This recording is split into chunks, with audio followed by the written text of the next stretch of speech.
Harry and Meghan take New York. We break down everything from their 4-day trip, including their big speech at the Global Citizens Festival. Look at all of us here, 60,000 strong, together in New York City!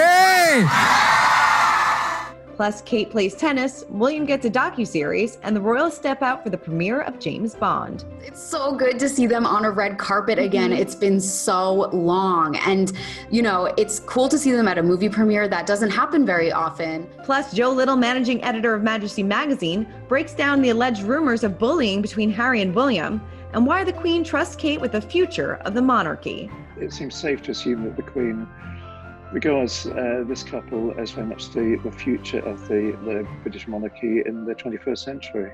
We've got that plus so much more in today's Royally Us. Hello to our fellow royal lovers and welcome to Royally Us. I'm Christina, that's Molly. Molly, lots to get to this week.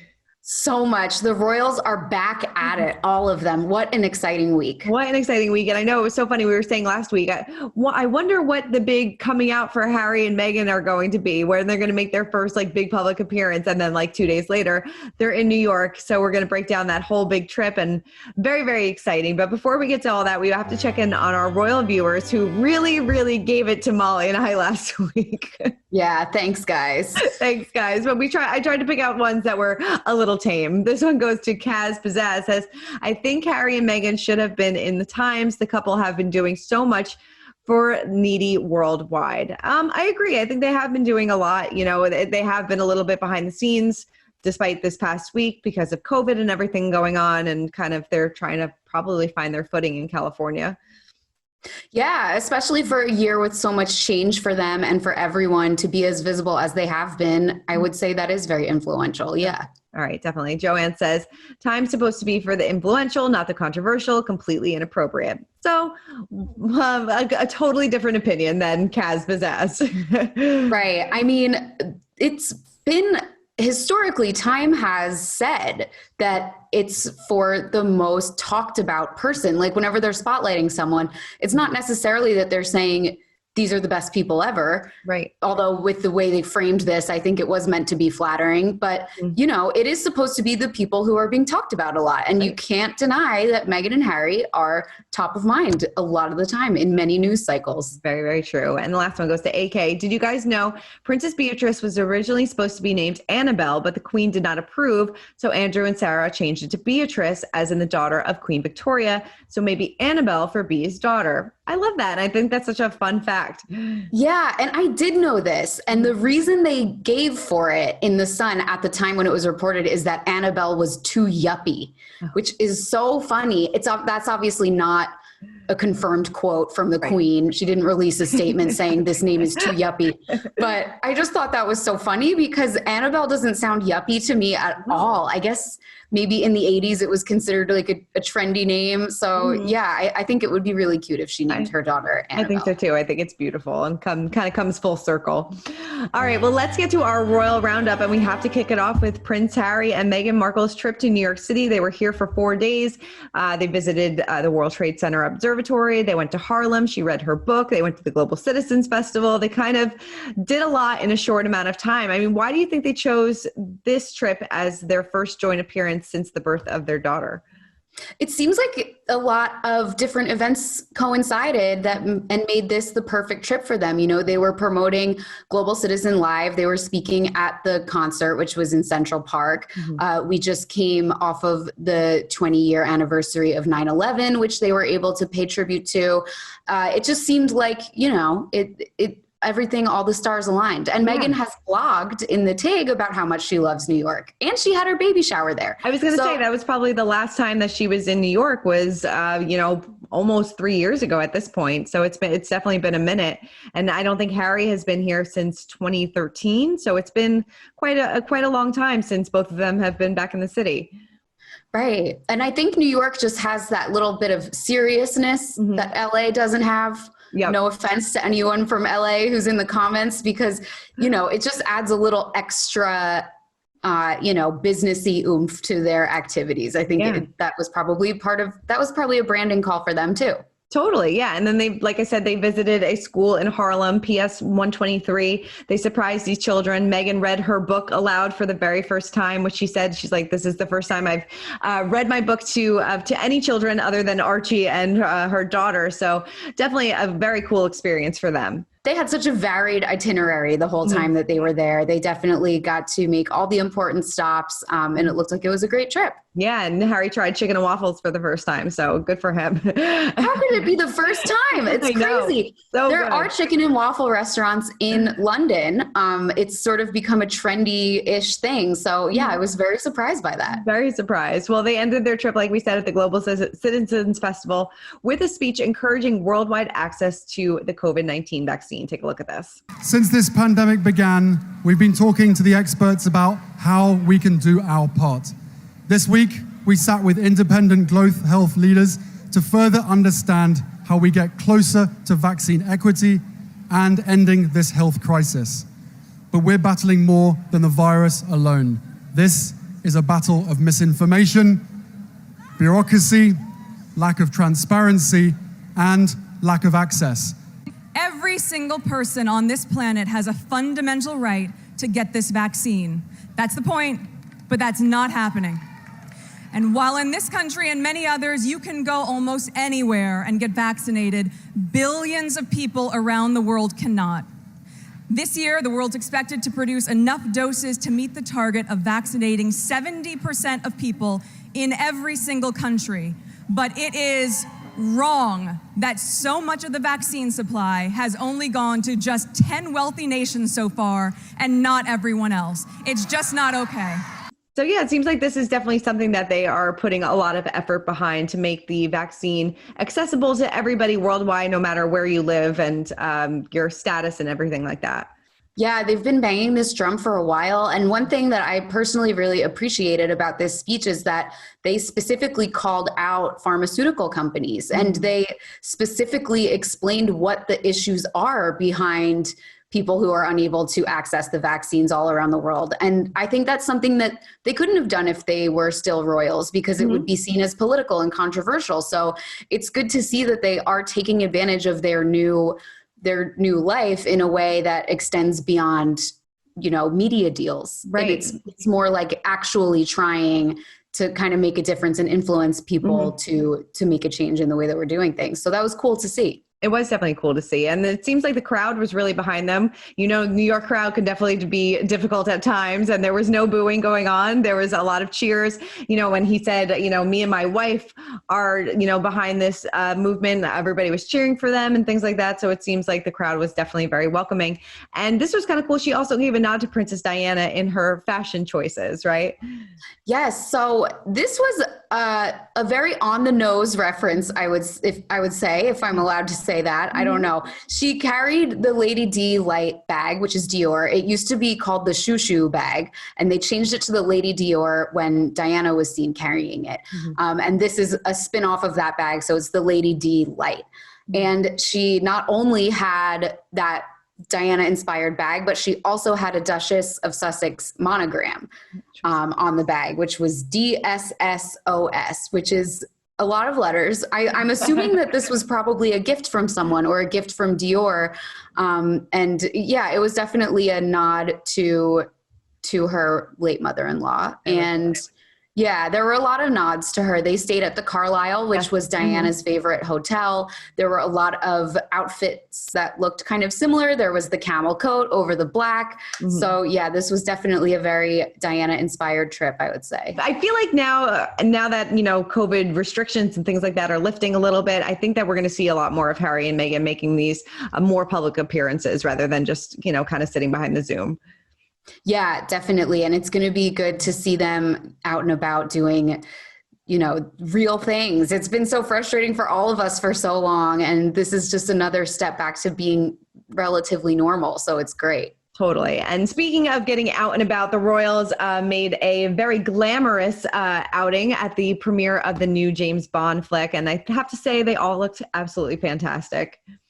Yes, it's so good to see them on a red carpet again. It's been so long. And, it's cool to see them at a movie premiere. That doesn't happen very often. And when it does, it's usually James Bond because we all know James Bond is like a British cultural icon.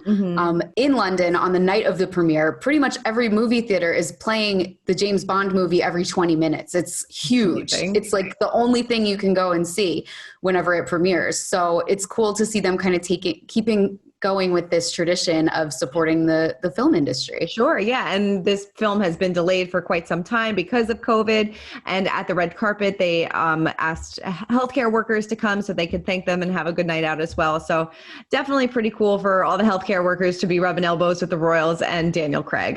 That sounds like a pretty good night to me. I know, so great. Again, after such a long time of having nothing fun, it's such a breath of fresh air. Totally. Now, before Kate went super glam for the red carpet, she showed off her sporty side, which she tends to do, with 18-year-old British champ Emma Raducanu. This was so cool. They were kind of playing doubles together with a few other tennis champs as well. Yeah, this was awesome. So they headed over to the Lawn Tennis Association, and not only did Kate play doubles with Emma, but she also, apparently she did really well. Yeah. All of the tennis pros spoke very highly of her skills. And she also got to meet some of the younger tennis players and sort of talk to them, encourage them to keep playing tennis. I think that, and her little tennis outfit was adorable too. I know. She always sets the tone for athletic clothing. She really does. She really Yeah. does. And earlier that week, she hopped on a bike with cadets as well. So she's definitely getting, like we said, getting back in the swing of things. She loves sports and competing. So this is definitely right up her alley. Yeah, she went abseiling, mountain biking, and tennis within like a couple days of each other. I mean, wow. Good for Kate. I love that. Well, Prince William is definitely keeping himself really busy as well. He is taking his Earthshot passion to the small screen. He is doing a 5-part series that showcases the 5 Earthshot challenges facing the planet, as well as highlighting the work of the remarkable 15 prize finalists and their groundbreaking solutions to the greatest environmental challenges. Now it looks past problems that we face onto the solutions, spotlighting what we have to do to save our planet. So who is William teaming up with in this series? He has got a roster of all-stars to help him out with this. He's got David Attenborough, Shakira, and so many other people who are more like science related. He's in great company, I would say. Like we said, it's a 5-part series. It's going to be streaming on Discovery Plus and the BBC. So it seems like maybe he's kind of taking a page out of Harry's book as well. You know, Harry has this whole Netflix deal, and now maybe William's going to maybe do a big Discovery Plus deal as well. I know. I don't know if he's going to be revealing any family secrets. I don't think so. It's not going to be as juicy as Harry and Meghan's, but definitely be educational and, helpful to the environment, as we know that is such a huge passion of Prince William's. Right. And I love how it's solution focused, because it's like we all know the problems by now, and it's so depressing to talk about the problems. But when you talk about the solutions, it just seems a little bit more productive and less depressing. No, totally. And Prince Charles is also kind of getting on this train as well. He has inked a deal with Amazon Prime to raise awareness about climate change and basically starting a whole new kind of channel to talk about climate change as well. Right. This is really interesting. It's going to be called RE-TV, R-E-TV, and apparently it's highlighting projects from all over the world that Prince Charles will be choosing with the aim of promoting a more environmentally friendly planet. So it's going to have old films, new films, everything from sustainable fashion to, production of coffee and different things like that. So manufacturing, it's going to hit all different bases. So it sounds really interesting. It does sound really interesting. Yeah. So they're definitely doing their part in getting the word out about climate change. So let's move on and spill some royal tea, because it appears that Harry and Meghan have been filming their trip to New York, and some are speculating that this could be for a documentary, possibly for Netflix. He was seen with a wire pack in his pocket, in his jacket and things like that. So of course, a lot of people are wondering what this could be for. Right. It's so funny because there was a lot of chatter around Meghan bundling up a lot in the New York heat. And right, because it was not cold. Right. And I think it was to cover the microphone wire, probably, right? Probably. So there's one case closed, but so they apparently, the word on the street is that they are filming their Netflix documentary. which would be very interesting. I'm all for it. You know, it's like the next Keeping Up with the Kardashians is done. Now we got Keeping Up with Harry and Meghan. So who knows if it will be like that. But we did see their videographer. They were kind of snapped. So they definitely brought their own crew with them. And it seems like they're definitely filming something. What the context will be and if it's going to be more, you know, work related like Williams' docuseries about the environment, or if this is going to be more personal or a mix of both, has yet to be determined.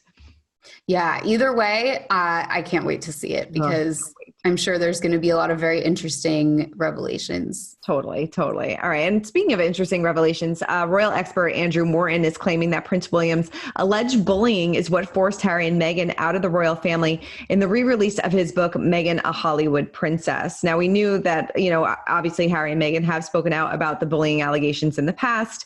Some royal staffers came forward accusing Meghan of bullying. So he's kind of saying that this was kind of maybe one of the straws that broke the camel's back. Yeah, this is really interesting because, like you said, it goes against, you know, the narrative that Meghan has allegedly bullied staff members. I think with both of these situations, I just want to know more details. Like, what is bullying in this case? You know, because we just keep hearing this same word over and over again. And yeah, it's hard to tell what the truth is. And, you know, Harry and William issued a statement back when these allegations first surfaced in January 2020, where they both denied it completely. So that was even before all of the, you know, everything sort of hit the fan even worse than it had before. So they've both denied it. So I don't know. What do you think? I don't know. It's very, like you said, it's like kind of a murky situation. Like what is the definition of bullying to them? Like, and it seems like this may have happened on both sides. We don't really know. And I don't know. I don't think that that was the one instance that made them leave the royal family. I think there was definitely so many different factors that went into this. Maybe this was a small portion, but Andrew Morton is definitely a highly acclaimed royal expert. He has written books with Princess Diana and things like that. He is close with the family. So it seems like he has his finger on the pulse and with a lot of things that go on. So I don't know. I kind of maybe believe it coming from him. Yeah, it's definitely a tough one. And really like you said, yeah, he's very trustworthy. So who knows? I know. Well, to give us a little bit more insight on this, let's bring in managing editor of Majesty Magazine, Joe Little, to help us break down all of these royal rules. So Molly and I were just chatting about Andrew Morton's claim that William's alleged bullying is maybe one of the reasons that Harry and Meghan left the royal family. I mean, what is your take on that? And did you hear the same thing?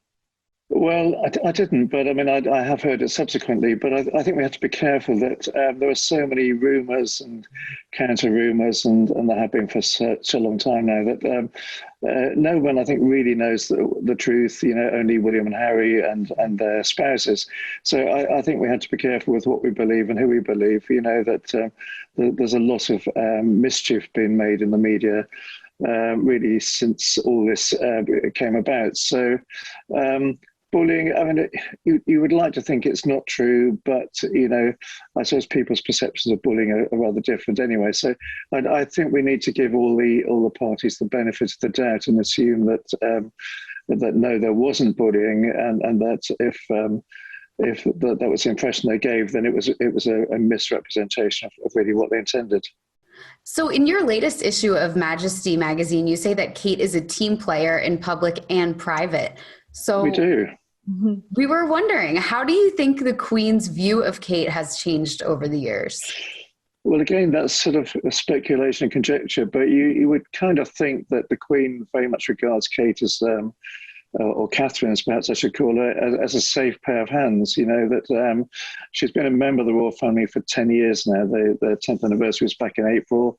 But she was very much on the scene for quite a few years prior to that because, as was well documented, Kate and William were living together for quite some time, which in itself was quite revolutionary. So, you know, I think given that all that's gone on in the past few years within the royal family in terms of all the fallouts and the debacle with the Duke of York and then the death of the Duke of Edinburgh, that the Queen has great trust in Kate. And only a few years ago, she gave her what's called the Royal Family Order. It's something that's only given to the female members of the royal family who have been around for quite some time and are deemed to be of great support to the Queen. So not every female member of the royal family's got it, but Kate now has. So I would say that the Queen has great trust in the future Prince and Princess of Wales, as William and Catherine will be one day. And, in the fullness of time, all being well, fingers crossed,